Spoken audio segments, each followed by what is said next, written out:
नहीं भाई, ऐसे टर्म्स यूज मत करो, मुझे बहुत मतलब हर्ट होता है। पर ऐसा तो नहीं है कि मैं जानबूझ के अपने को माय फर्स्ट फ्लोर। तो मैं इसके बारे में बताने वाली हूँ कि स्ट्रेस के बारे में। The topic is today is stress. तो स्ट्रेस के बारे में बताने वाली हूँ। आपको लगता है स्ट्रेस क्या ही होगा? स्ट्रेस पहले रिपोर्ट कराया था। एक्चुअली मुझे प्रॉब्लम हो रहा था 2-3 साल से, या 2-3 साल से। तो मुझे पता ही नहीं चल रहा था कि मुझे क्या हो रहा है। मुझे ब्रीथिंग की प्रॉब्लम होती थी। तो मुझे समझ में नहीं आता था स्टार्टिंग में कि मुझे क्या हो रहा है। तब मुझे ब्रीथिंग की शॉर्टनेस होती थी, तो मैं सोचती थी कि होगा कुछ, आई डोंट नो। मुझे लग रहा था, मुझे तो कुछ समझ में ही नहीं आता मुझे क्या हो रहा है एकदम से। तो फिर मैंने दवाइयाँ ली, मैंने इंजेक्शंस लिए, मैंने बॉटल्स ली। कि वो भी पहले कैसा था कि पहले ना मतलब 6 मंथ में, या तो ऐसे 6 मंथ में एक बार हुआ, या तो 1 साल में एक बार हुआ, ऐसे करके हो रहा था। 2 साल तो फर्स्ट फर्स्ट 2 साल तो ऐसा हुआ। फिर थर्ड ईयर में मुझे लगा कि मुझे 2-2 महीने में, एक हफ्ते में से भी मुझे बहुत होने लगा। मुझे लगा क्या हो रहा है यार। मैंने डॉक्टर्स चेंज किए। फिर जब मैंने एक डॉक्टर चेंज किया तो उन्होंने मुझे सजेस्ट किया कि आप एलर्जी का रिपोर्ट कराओ, शायद आपको किसी चीज से एलर्जी हो। तो मैंने बोला ओके, चलो करवा ही लेते हैं इस बार। तो फिर मैंने एलर्जी का रिपोर्ट करवाया, तो मुझे एलर्जी आई। यस, तो मुझे लैक्टोज से एलर्जी आई, मुझे टमाटोज, मुझे डस्ट है, मुझे परफ्यूम से, स्ट्रॉन्ग परफ्यूम से, स्मेल से allergy I. So I am like, मुझे लगा मतलब मैं तो मिल्क रोज कंज्यूम करती थी, क्यों ऐसा क्यों हुआ? फिर मैंने मिल्क कंज्यूम करना बंद कर दिया जब से मुझे पता चला। तो मैंने अराउंड नवरात्रि के बाद से, जब मैंने मतलब पता चला, तब मैंने सब कुछ बंद कर दिया। उसके बाद से मुझे काफी अच्छा था कि हाँ, मैं मुझे पता चला कि इस सब से हो रहा है, तो मैंने अवॉइड किया। डस्ट एलर्जी हो गया, उसका तो कुछ नहीं कर सकते। लेकिन मैं फूड तो कर सकती हूँ ना, फूड कंज्यूम करने पे मेरा कंट्रोल है ना। तो मैंने उस पे वो ट्राई किया कि मैं वो सब चीजें बंद करूँ। तो मैंने एडमिट का रिपोर्ट करवाया, उसके 2 हफ्ते या 2 हफ्ते बाद ही मैं भूल गई कि मुझे टमाटो से एलर्जी है, और मुझे मंचूरियन खाने की क्रेविंग हुई। और मैंने मंचूरियन खाया खाया। वो खाया तो खाया, लेकिन फिर रात को मैं सो गई। उसके बाद एक मतलब ऐसा होता है, मैं सो जाती हूँ तो फिर एकदम रात को एकदम से मुझे ब्रीथिंग में शॉर्टनेस हो जाती है। मुझे याद आया कि क्यों हो रहा है ऐसा।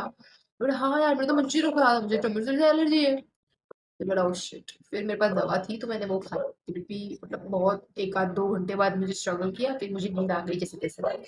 फिर भी मैं ठीक नहीं हुई, फिर भी मुझे इंजेक्शन लेने पड़े। फिर मैं थोड़ी ठीक हुई। तो ऐसा हुआ था। और अभी मैं लैक्टोज है, तो मैं पनीर नहीं खा सकती हूँ, मैं चीज नहीं खा सकती हूँ, ऐसा। तो मैंने वो 3-4 महीने से मैंने छोड़ दिया था, लेकिन अभी रैंडमली मैंने ट्राई किया कि चलो ना पनीर खा ही लेते हैं प्रोटीन के रिगार्डिंग, क्योंकि वेजिटेरियन सोर्स में तो ये सब भी रहता है। हम लोग कितना ही खाएंगे छोले चने वगैरह। तो मुझे पनीर खाना था, तो मैंने बोला चलो ट्राई कर ही लेते हैं। तो मैंने खाया, और एक्सट्रीमली सॉफ्ट, पता है, क्योंकि मुझे वो प्रॉब्लम नहीं हुई। तो देख रहे हो कि हमारी बॉडी कितनी मेरेकल है। जो चीज खाने से मुझे प्रॉब्लम हो रही थी, चीज खाने से प्रॉब्लम हो रही थी, वो मैं खा सकती हूँ, वो मैं खा सकती हूँ। तो मैं ये स्टोरी आपको इसीलिए बता रही हूँ ताकि मैं आपकी बात करती हूँ स्ट्रेस की वजह से। क्योंकि मेरा ना 2-3 साल पहले ना मैं बहुत ही नेगेटिव पर्सन थी। मैं कभी अपना डाइट का ध्यान नहीं रखती थी। और डाइट तो चलो छोड़ो, मैं बहुत मतलब नेगेटिव पर्सन थी। मैं हमेशा अपने बारे में बुरा सोचती थी, हमेशा नेगेटिव, हमेशा। आई एम लाइक ना मतलब मैं बहुत डिप्रेशन में थी। मुझे लगा कि मुझे जीना ही नहीं है। हाँ, मैं इतना तक सोचती थी, मुझे सुसाइड थॉट्स आते थे। मतलब बहुत डिप्रेशन में थी। तो ऐसे करके ना मैंने बहुत मतलब बहुत स्ट्रेस लिया। तो शायद ना तब तो पता नहीं चला कि क्या था क्या नहीं, लेकिन जब मैं ना हमेशा ऐसा ही बोलती थी कि मतलब मुझे कुछ हो जाए, मतलब उस बारे में, मतलब सुसाइड थॉट तो आप समझ ही सकते हो। तो मैंने बहुत मतलब वैसा टाइप का था कि भाई ऐसा हो जाए वैसा हो जाए। और मेरा कैसा था पता है, कि मुझे फीवर भी नहीं आता था। आई एम द पर्सन कि मुझे फीवर नहीं आता था। मैं साल में बहुत रैंडम खाली मुझे सर्दी का रहता था, कि सर्दी रहती थी, क्योंकि फीवर मुझे कभी नहीं होता कि साल में एक बार हो गया, मतलब वैसा टाइप का था। मैं कभी बीमार ही नहीं पड़ती थी। अगर मैं बीमार पड़ गई तो मुझे जॉन्डिस, मुझे याद है, मुझे जॉन्डिस हुआ था। बाकी मुझे कुछ फीवर नहीं होता है, ऐसा कुछ प्रॉब्लम नहीं होती मुझे रैंडम दवा लाने की, जैसे मुझे हॉस्पिटल जाना पड़ा ऐसा करके। लेकिन मैं 3 साल में मैं इतनी इतनी परेशान हुई हूँ ना। 3 साल में 3 साल में नहीं, एक 1 साल में बोल दो, क्योंकि 2 साल में 3 महीने में ऐसे हुआ होता था तब तो। मैं 1 साल में इतना मैं बीमार रही हूँ, इतना बीमार रही हूँ ना मैं, कि आई कांट टेल यू। मतलब बहुत मैंने दवाई खाई, बहुत मैंने इंजेक्शंस लिए, मैं इंजेक्शन से डरती थी। मैं ना कभी भी ना लूँ इंजेक्शन, कि भाई नहीं लेना, नहीं लेना, और अभी मैंने हाँ भाई लगा दो इंजेक्शन लो। ऐसा करके था कि भाई इतना प्रॉब्लम होता है ना, कि भाई उससे अच्छा तो भाई मुझे जो प्रॉब्लम हो गया था उसके बाद तो मैंने बहुत ध्यान रखा कि भाई ऐसा होता है। मैंने सबको बता दिया दोस्तों को कि मुझे इससे ऐसे एलर्जी है, तो वो भी ध्यान रखते हैं। ये बीच की ही बात है, तो मैं अभी हम लोग रेस्टोरेंट में खाना खाने गए, तो मसाला पापड़ खा रही थी, उसमें टमाटो आता है, मैं ऐसे खाने गई, तो ऑलमोस्ट मैंने 1 या 2 बाइट ले लिया, तो मेरी फ्रेंड बोलती है अबे गांडू ये तू क्या खा रही है, इसमें टमाटो है। फिर मैंने उसे टिश्यू पेपर दिया, मेरी फ्रेंड है, फिर मैंने उसको ईट आउट किया।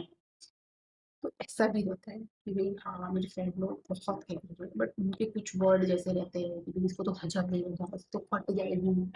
तो वो जो बोलते हैं ना कि भाई ऐसे टर्म्स यूज मत करो, मुझे बहुत मतलब हर्ट होता है। और ऐसा तो नहीं है कि मैं जानबूझ के अपने को हर्ट कर रही हूँ कि भाई नहीं तुम मत डाइजेस्ट हो, तुम भाई वरना तुम मुझे मेरे शरीर मेरे मेरे बॉडी में जाओ और मुझे प्रॉब्लम क्रिएट करो। नहीं, मैं नहीं बोल रही हूँ ना, क्योंकि अगर आपको एलर्जी है तो क्यों एलर्जी होती है? अगर आप देखो आपकी बॉडी में कोई ना कोई एंजाइम है जो आपको डाइजेशन के लिए हेल्प करता है, राइट? तो वो जो मेरा लैक्टोज का एंजाइम है, लैक्टाइज, तो वो डैमेज हो चुका है। दैट्स व्हाई ना कि मेरी बॉडी वो लैक्टाइज एंजाइम क्रिएट नहीं कर पा रही है, वो जनरेट नहीं कर पा रही है सेल, इसीलिए तो मेरा वो डाइजेस्ट नहीं हो पा रहा है ना। तो ये मेरी प्रॉब्लम तो है नहीं कि भाई मैं रैंडमली बोलूँ भाई लैक्टाइज एंजाइम ऐसे गुजराती में बोलते हैं कि लैक्टाइज एंजाइम उत्पन्न थी जाए, तो वो उत्पन्न होगा नहीं ना। तो वो बात है। लेकिन वो लोग नहीं समझते हैं, वो बोलते बोलने आते हैं कि भाई फिर रात को 2 बजे भी मैं उठ के ना मुझे लगता है हाँ यार मुझे तो उसने ऐसा बोला था, मुझे तो उसने ऐसा बोला था। मुझे बहुत ओवर थिंकिंग होता है, और मैं ना 10 बजे सो जाती हूँ। अगर गलती से 10:30 बजे या 11 बजे तक जग गई ना, तो फिर मेरा ओवर थिंकिंग का लेवल है ना ऊपर चला जाता है। इसीलिए मैं मेरा बिगेस्ट रीजन है कि मैं 10 बजे सो जाती हूँ, फिर मेरा शांति रहती है। क्योंकि वो बोलते हैं ना 1-2 बजे वाले थॉट्स बहुत गंदे आते हैं। मतलब जो जो मुझे 2 साल पहले किसी ने बोला होगा ना, मुझे किसी ने हर्ट किया होगा ना, मुझे वो वाली बातें याद आ जाएंगी। 2 साल वाली पहले वाली बात। हाँ, ओवर थिंकिंग पर्सन बहुत प्रॉब्लम होता है। तो वो बात सोच रही उसने क्यों बोला था, मुझे उसने क्यों बोला था ऐसा, यार मैं ऐसी ही हूँ क्या? अपने पे सेल्फ डाउट होने लगता है कि अब नहीं है मेरा गलत। अगर अभी मैं जाऊंगी तो भी मैं सो ही जाती हूँ, मोस्टली 3 बजे तक 10 बजे तक मैं सो ही जाती हूँ आराम से। हाँ, मेरा 7 साढ़े 7 बजे तक मेरा डिनर रहता है, उसके बाद में मैं सो जाती हूँ। तो ये चेंजेस है ना मैंने अपनी लाइफ में किए हैं, जिसकी वजह से मैं शायद अभी अभी मेरा बॉडी बहुत हेल्दी है, और मे बी रीजनरेट होने लगे मेरे सेल्स और एंजाइम्स भी, जो मुझे मुझे डाइजेस्ट करने में हेल्प करते हैं लैक्टोज को। So I am really really grateful for that. तो ये है ना हमारा बॉडी बहुत है ना मिरेकल है। अब जैसे चाहोगे ना, अब हो जाएगा।